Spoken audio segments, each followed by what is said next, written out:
Dipersilakan Yang Berhormat Kota Raja. Terima kasih Datuk Yang di-Pertua dan terima kasih Selayang. Saya ingin menyambung hujah-hujah yang dikemukakan oleh Tuan tadi soal keutuhan wilayah, di mana sekarang ini wujud 3 wilayah utama, iaitu wilayah Semenanjung, wilayah Sabah, wilayah Sarawak. Oleh itu, integrated 3 wilayah ini perlu diperkukuhkan untuk menjamin keutuhan Malaysia. Kalau ada apa-apa pertelingkahan atau perbezaan pandangan, hendaklah dibawa ke meja rundingan.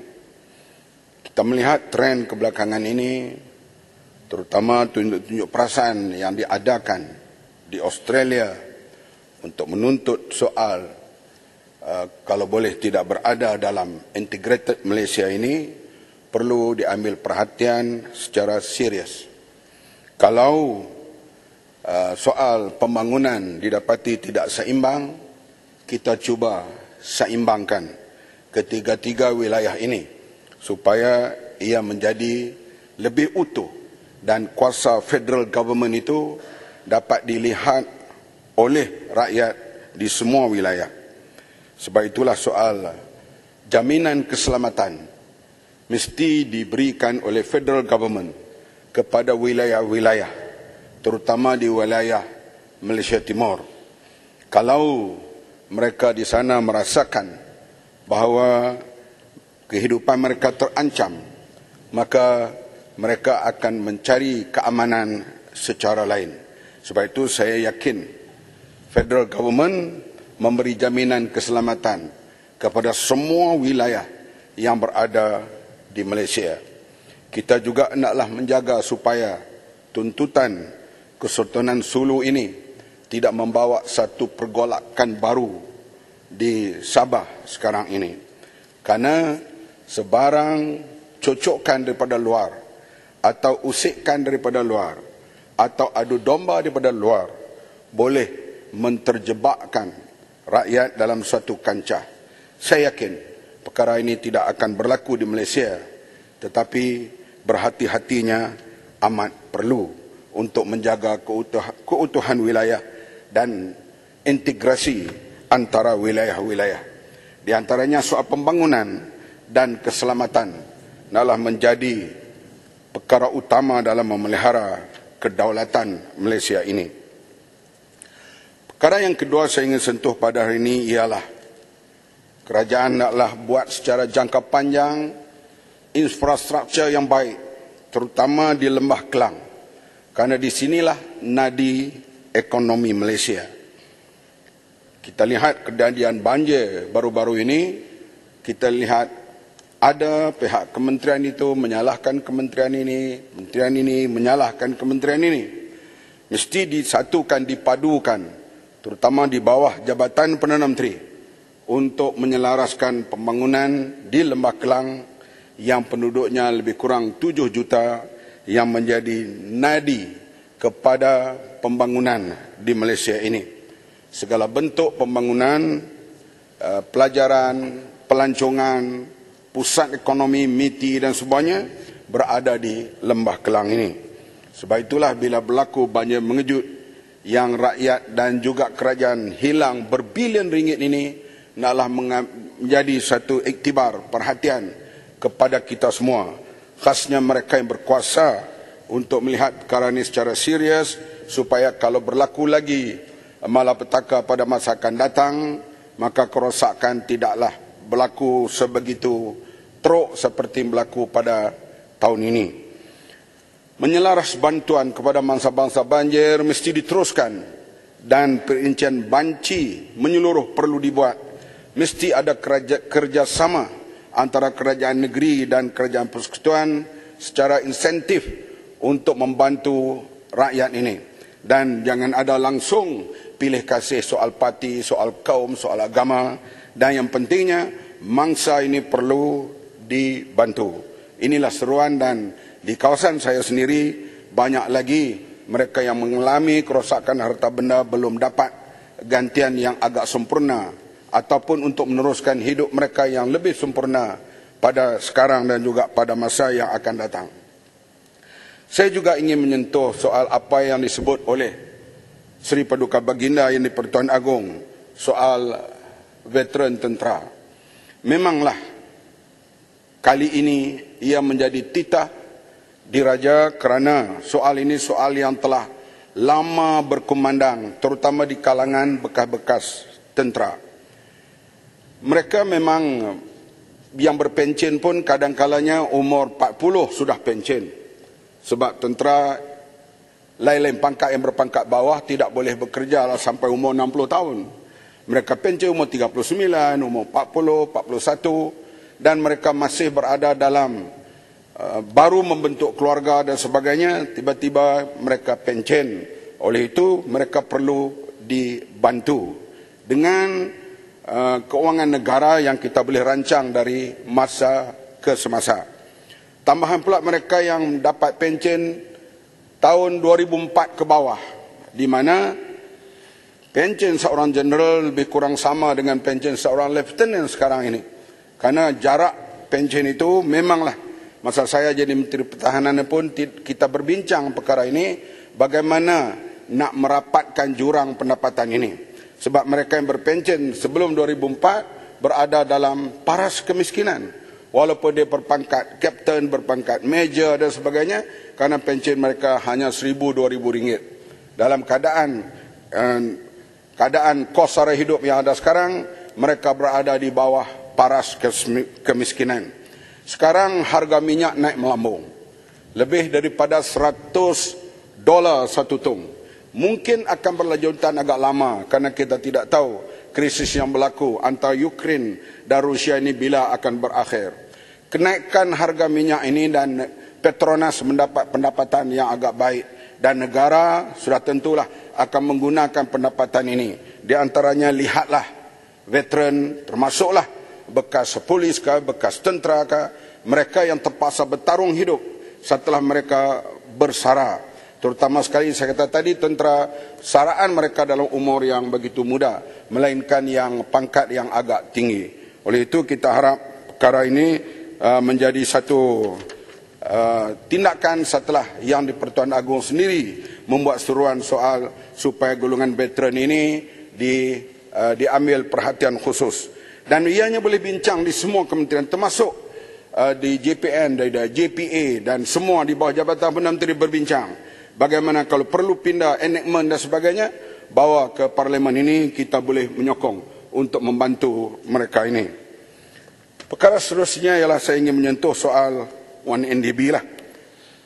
Saya sendiri memang bukan seorang ahli ekonomi, seorang ahli statistik dan sebagainya. Saya tahu hal 1MDB ini macam sebelum pilihan raya dulu. Saya bercakap bagaimana bila berlaku pemusatan kuasa antara mereka yang berkuasa dalam 1MDB menjadi Menteri Kewangan dan Perdana Menteri, orang yang sama. Oleh itu bila 1MDB tak cukup duit, dia minta pada Menteri Kewangan. Menteri Kewangan pula kata nanti saya tanya Perdana Menteri dulu. Akhirnya Perdana Menteri mesyuarat dengan Menteri Kewangan, mesyuarat dengan 1MDB, 3 entiti orang yang sama. Akhirnya berlakulah skandal yang sebegitu rupa yang kita tahu soal bayaran yang dibuat oleh Raja Arab yang berjumlah lebih daripada 2 bilion. Kita ingat setakat itu saja. Tetapi bila munculnya apa yang berlaku di Mahkamah Amerika itu paling mengejutkan kita. Mengejutkan kerana ia ada benda-benda baru yang selama ini kita tidak tahu. Ianya menjadi tahu. Bagaimana pula penglibatan Governor Bank, yang saya sendiri amat menghormati Governor Bank ini kerana beliau adalah anak kepada Profesor Diraja Engku Aziz, seorang yang amat berjasa dalam pendidikan Malaysia. Tiba-tiba terdedah bagaimana Governor ini meluluskan begitu mudah wang dalam hal 1MDB ini kepada apa yang berlaku dan diterangkan dalam mahkamah di Amerika itu, dan melibatkan 3 wanita lagi. Saya sebut kalau soal peribadi mereka, dengan siapa mereka nak kawan, mereka nak bercinta dengan siapa, itu soal lain, itu hak mereka. Tetapi bila melibatkan wang negara, kerajaan kena siasat. Jabatan Agama Islam kena siasat. Kedudukan mereka dan sebagainya. Dan juga MACC ataupun Badan Pencegah Rasuah mula siasat. Tapi kita heran kenapa penyelewengan berlaku oleh rakyat Malaysia, di antaranya di negara kita, negara lain mendedahkan terlebih dahulu. Ini yang berlaku pelik bin ajaib, sedangkan kita tahu Malaysia terutama pasukan polisnya mempunyai satu sistem risikan yang cukup hebat. Kadang-kadang itu kita mesyuarat tertutup bagaimanapun dalam bilik mesyuarat kita, pihak cawangan khas tahu. Kenapa? Kerana mereka ada peralatan dan ada berbagai cara untuk mereka mendapatkan maklumat. Kami daripada pembangkang kadang-kadang bila ditangkap, soalan-soalan dikemukakan oleh pihak cawangan khas itu, mereka tahu apa yang kita bincang dalam mesyuarat yang tertutup. Begitu hebat, kenapa tak tahu hal penyelewengan yang berlaku begini, sehingga mahkamah di Amerika mendedahkan hal-hal seperti ini. Inilah yang kita lihat bagaimana kita rasa pelik apabila pendedahan yang berlaku ini, dan kita tidak mahu wanita kita menjadi dilihat sebegitu rupa di peringkat antarabangsa. Walaupun global leader bagi wanita ini, bagi global leader untuk anak-anak muda ini, disebut di antaranya di peringkat antarabangsa yang terkenal ialah Nurul Izzah, Hana Yeo, Yubi Yin, Stephen Sim, Syed Saddiq. Seorang lagi walaupun dia bukan daripada kalangan kita, tapi dia disebut, iaitu Khairi Jamaluddin. Tahniah kepada mereka ini kerana mereka diiktiraf sebagai global yang orang-orang muda yang menjadi ketua pada masa yang akan datang dan sekarang. Tapi kita tidak mahu antarabangsa melihat kemunculan terutama orang-orang Melayu dalam bidang yang tak sepatutnya mereka cebur dalam bidang itu. Dan lebih memalukan bila terlibat dalam skandal-skandal begitu yang menyebabkan rasuah dan sebagainya. Yang menyebabkan prasugut, yang menyebabkan rasuah, yang menyebabkan beri rumah dan sebagainya kerana khidmat apa kita tidak tahu yang diberi kepada orang yang terlibat dalam YNDB. Inilah yang kita melihat keadaan Malaysia sekarang ini sudah dipersendakan oleh dunia. Walaupun tadi Pekan cuba membela kedudukannya, tapi saya ingat lagi dia bela, lagi terjerut. Lagi dia bela, lagi terjerut. Kerana apa yang cakap di parlimen ni berlainan apa yang dipersembahkan di mahkamah.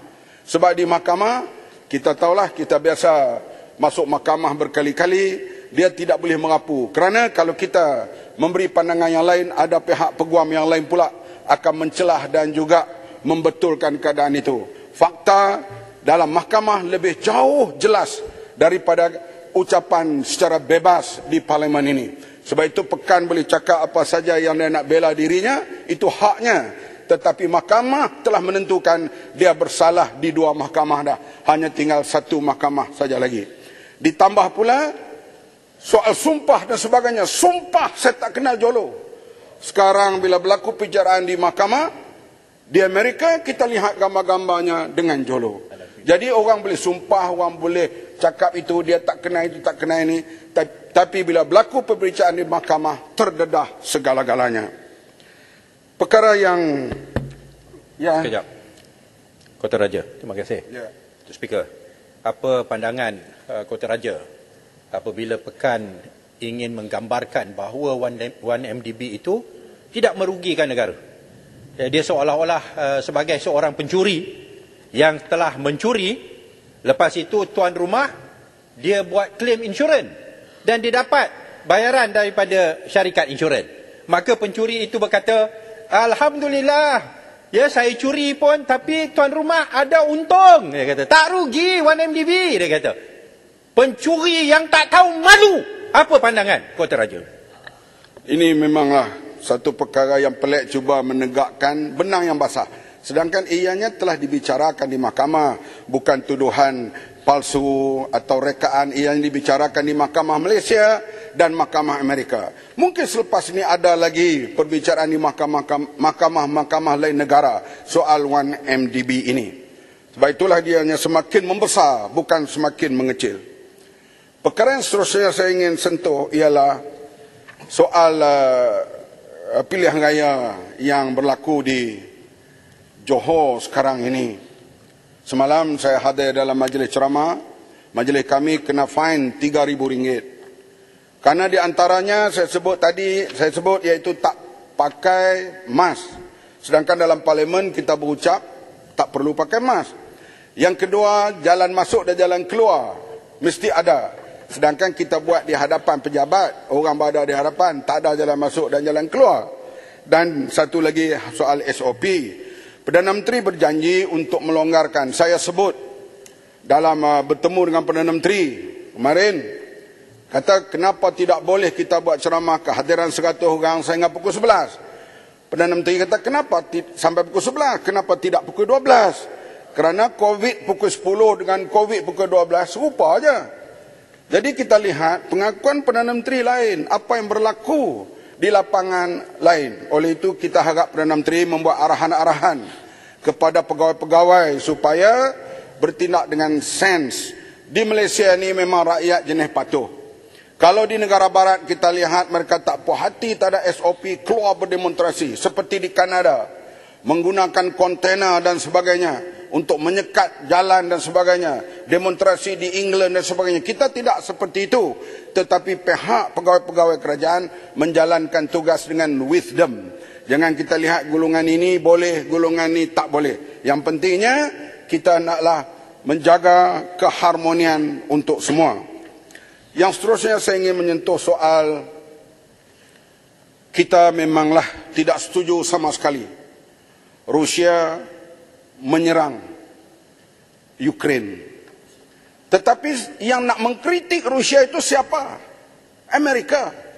Amerika tidak hak langsung untuk mengkritik negara lain menceroboh satu negara. Karena Amerika lah bapa penceroboh dunia. Dia menceroboh Vietnam, menceroboh Afghanistan, menceroboh Syria, menceroboh Iraq, menceroboh Libya, menceroboh Yemen. Negara bilang berapa negara yang Amerika tidak ceroboh. Dia menjadi cowboy dunia. Memang apa yang berlaku di Ukraine itu satu perkara yang kita tak boleh terima. Hujah yang Rusia negara kuat, negara besar perlu menyerang negara tersebut. Provokasi ini kita kena jaga. Sebab itulah bila AUKUS, iaitu Australia, United Kingdom dan Amerika, membuat satu ikatan ketenteraan mereka, rondaan laut dan sebagainya di sebelah Asia Pasifik ini, terutama di Laut Pasifik, seolah-olah ia membuat satu provokasi kepada satu negara yang lain. Provokasi inilah akhirnya melahir satu lenting ataupun melentingnya negara yang dilihat cuba membuat provokasi. Mereka membuat provokasi di Laut Cina Selatan, membuat provokasi di Laut Pasifik. Atas nama AUKUS ini, kenapa perlu ada AUKUS? Kenapa tidak mau bincang dengan negara ASEAN untuk hadapi rantau ini? Kenapa perlu AUKUS? AUKUS ini provokasi terhadap China. Provokasi terhadap dan menggunakan Taiwan sebagai provokasi terhadap China. Satu hari kalau berlaku tercetusnya tindak balas daripada China dan sebagainya, yang akan menanggung masalah ialah negara di sebelah rantau ini. Lihat Amerika. Dia boleh masuk untuk menyerang negara-negara kecil. Tapi dengan Rusia, presidennya kata kami tak akan hantar tentera untuk berdepan dengan Rusia. Kenapa? Dengan Iraq kamu boleh, dengan Afghanistan boleh, dengan Libya boleh, di Syria boleh, di Iraq boleh, di Vietnam boleh. Tapi bila nak bertentang dengan Rusia, kami hanyalah nak buat economic sanction sahaja. Bukan kami nak bertindak di sudut ketenteraan. Kenapa? Dia tahu kekuatan Rusia dan kalau dua ni bertembung, maka akan berlakulah barangkali kehancuran dunia ini. Oleh itu, Malaysia di antara negara yang boleh memainkan peranan di peringkat antarabangsa. Sebab itulah dulu kita tak bersetuju bila kita hantar tentera bersama dengan the coalition yang diketuai oleh Amerika, Saudi dan sebagainya untuk menyerang Yaman. Karena ia meletakkan Malaysia tidak lagi bersifat berkecuali. Bila Malaysia bersifat berkecuali, ia boleh memainkan peranan yang lebih hebat seperti Malaysia memainkan peranan di Bosnia, di Somalia, di beberapa tempat yang lain, kerana Malaysia dihormati di atas pendirian berkecualinya itu.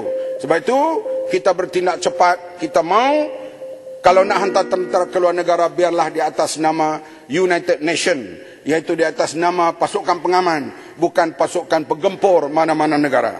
Sekian, terima kasih.